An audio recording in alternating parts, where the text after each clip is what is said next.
Let's take a look at what we're gonna build today.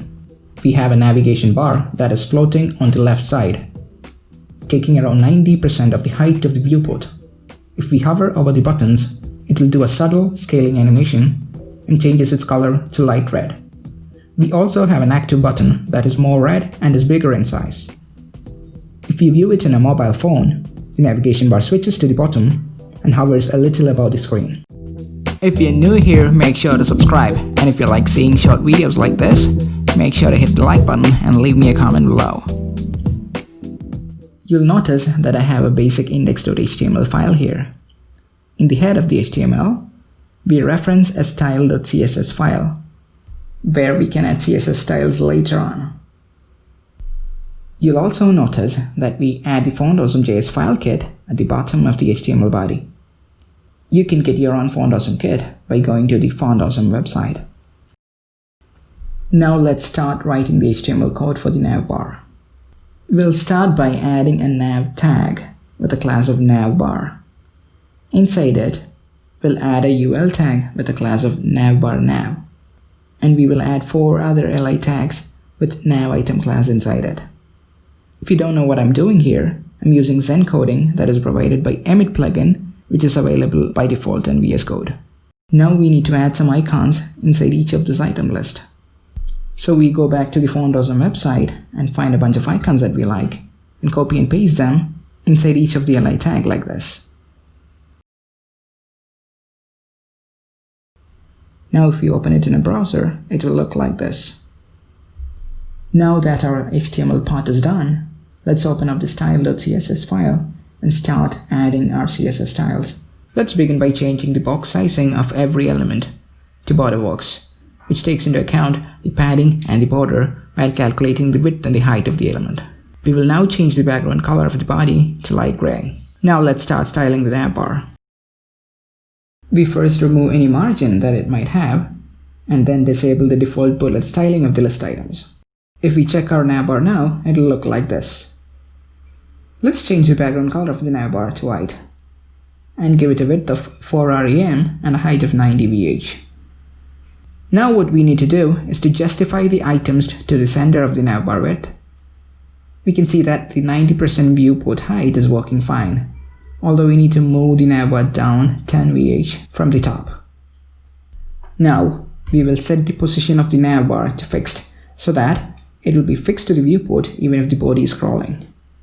We also align the navbar from the left and the top, so we have an even spacing from the top and the bottom. Now we'll set the display to flex and make it flow column-wise and align the items to the center of the navbar width.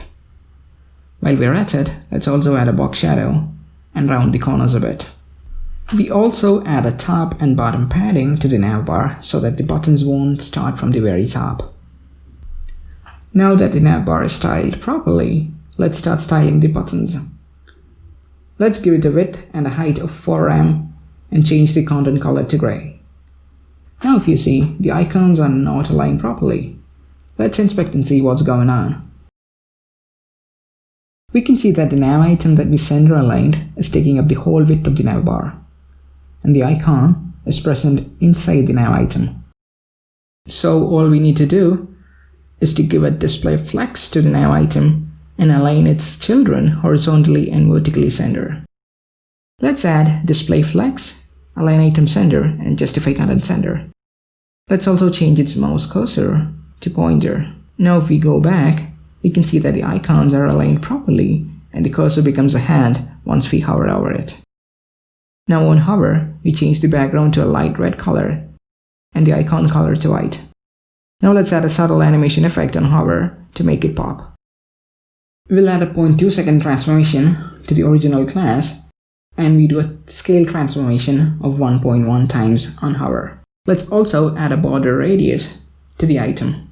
Now our navigation bar is starting to take shape. We now create an active class that represents the current selected item. We will give it a deeper red and scale it 1.2 times so that it looks bigger. Let's now go back to the HTML page and add the active tag to one of the list items. Now our navigation bar looks great, but it has an issue. When we hover over the items, the hover button is hiding a portion of the active button. We can easily fix this by adding a z-index of 1 to the active class. Now if we go back, it looks perfect. Now that our navbar is done, let's make it responsive.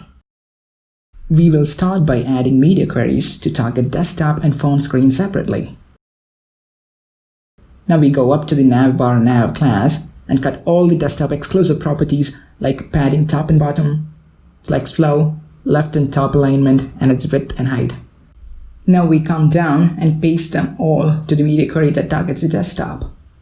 Now if we go back to the browser, we should not see any change in the desktop mode. But if we resize the window to a small screen, all the desktop properties will get removed from it.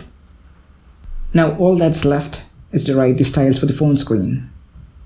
We start by aligning the navbar to the bottom left of the screen with a spacing of 2 rem and 5 VW, respectively. Now that it's aligned to the bottom, we need the width to take up 90% of the viewport width.